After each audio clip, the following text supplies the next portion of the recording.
So chapter 12 and 13 looks at the physical, cognitive, and psychosocial development that occurs in middle age. So between the ages of 40 and 65, somewhere in and around there. So middle age is a cultural construct. It really doesn't have a specific biological or social event that marks its beginning and marks its end. Middle adulthood is this time where people take stock of their lives and they make decisions about their remaining years. They can be caring for their aging parents. Maybe they're experiencing empty nest, having more time with their partner because their children are grown and leaving home. Maybe they're reevaluating their career goals. So let's take a look at the physical changes that happen in middle adulthood. For the most part, middle-aged people are in a good condition, good physical, cognitive, and emotional condition. But some sensory and psychomotor functioning changes do occur. So we talked about in young adulthood, that's when people are at their peak in terms of their motor and sensory ability. So we're going to start seeing some decline in middle adulthood overall.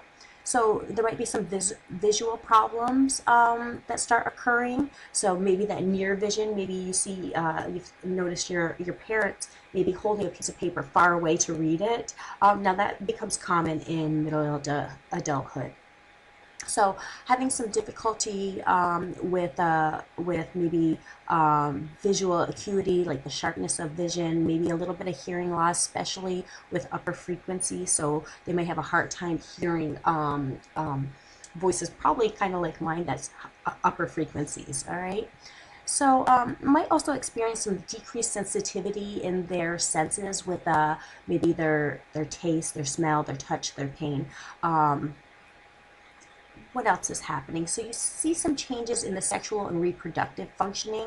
Women experience menopause, which is really when menstruation and the ability to bear children, when that stops. So this can happen around about age 50. So lots of changes. You start seeing hormone, estrogen, overproduction declining beginning in the mid-30s. And really there tends to be a negative attitude towards menopause shown in the media, but what happens in life, rather than the media, what happens in life is that most women view menopause positively. Many are very relieved that they don't have to deal with monthly menstruation, that they don't have to worry about maybe getting pregnant. So many see it as a time of greater independence and personal growth. So they see it maybe more as okay, now I can focus on me, now that being maybe mom, that part of my life is over, and now I can focus a little bit more on myself. So there's no evidence that men go through a menopause. Make sure you go through and you read all this paragraph, because it does talk about the different changes that occur with men and women in terms of fertility and sexual activity. So read through that. Okay, so again, most middle-aged people, they're healthy and have no major functional limitations. We do see, though, baby boomers, so those that are in middle age right now, they tend to be less healthy than previous generations were at middle age. And why is that? Well, we're seeing a less active lifestyle. We see more processed foods and things of that sort that are having a negative impact on adults that are in middle age today. So recently, cancer passed heart disease as the #1 cause of death in middle life. 1 in 8 women actually develop cancer, so that's 1 in 8 women. So cancer is the #1 cause of death in midlife. So make sure you read through all these health factors. Just like any other stage of life, socioeconomic status can have an impact on health, a lot of it having to do with access to health care. So distress can be often greatest in middle age, and that has to do with a lot of just life problems. A lot of changes happening, a lot of demands are put on middle-aged adults with their careers. Maybe they're facing unemployment.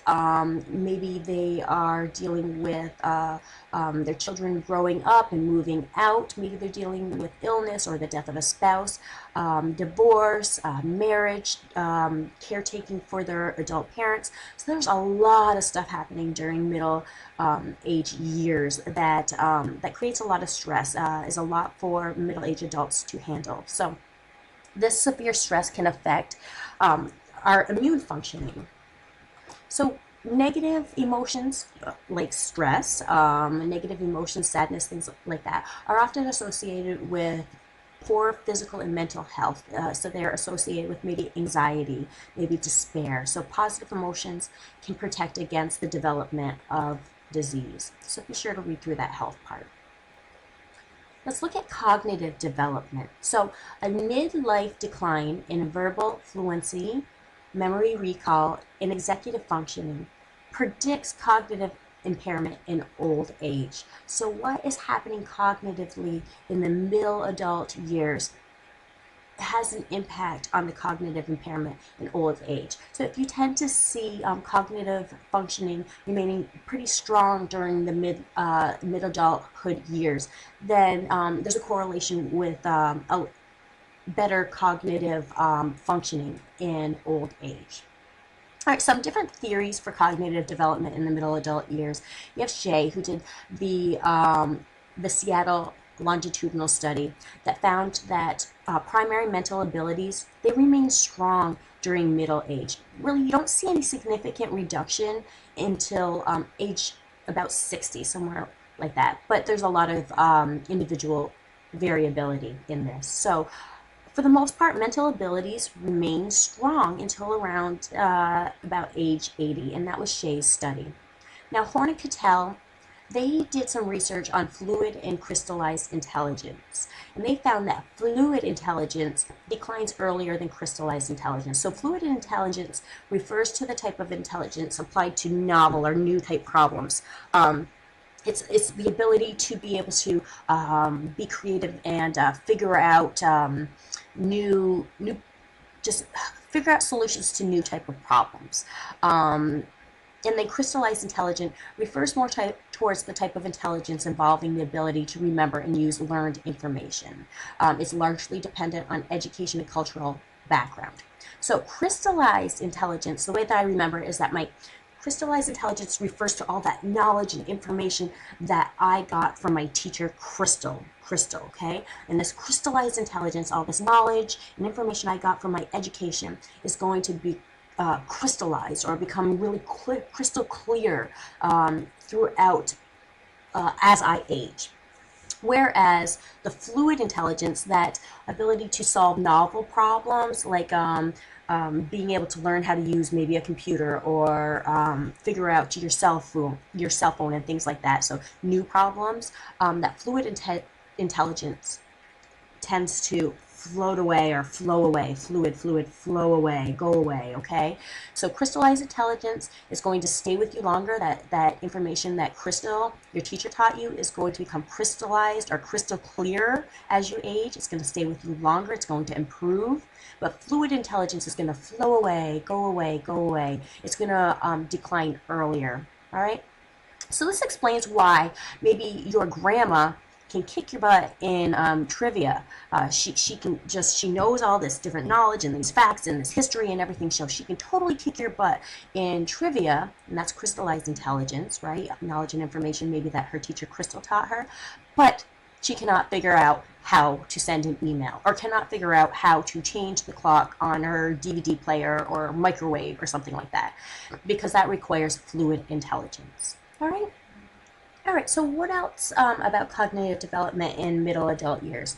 Well, the role of expertise. So mature adults show increasing competency with solving problems that are in their field. So this is attributed to encapsulation. So encapsulation refers to how information processing becomes dedicated to a specific knowledge. It captures this fluid ability for expert problem solving. and it helps buffer age-related cognitive declines. Okay, so what this is all talking about is that as we move into middle adulthood, we tend to rely on our cognitive really the cognitions and our intelligence surrounding what we feel like we are an expert in. So as I get older, I'm going to feel more comfortable with dealing with life and with dealing information around psychology. And I'm going to give a lot of examples about things and using psychology and attributing different things that happen in life to psychology and making sense of it using my psychological knowledge, because that's where I feel like my expertise is. That's what I have my career in. That's what I've studied most of my life and so on. My father, on the other hand, he's an auto mechanic, and that's where his expertise is. Through encapsulation, he makes a sense of the world through using car analogies and things like that. So when you move into your middle adulthood years, you really rely on encapsulation. You really look to what you feel you are an expert in to make sense of the world. As well as in middle adulthood years, we use integrative thought, which refers to the ability of mature adults to use logic, intuition, and emotions, being okay with conflicting facts and ideas, and using new information in combination with old information. So last chapters we looked at post-formal thought, so that's what we're talking about. Post-formal thought, integrative thought, it's really going beyond thinking hypothetically, it's going beyond thinking logically to integrating intuition and emotion and being okay with not having one correct answer. And this type of thinking is good in middle adulthood years because you often have to deal with ambiguous situations that require being okay with not having one answer, not being able to figure out the one and only solution. All right, so make sure to read through this section here so that you have that all.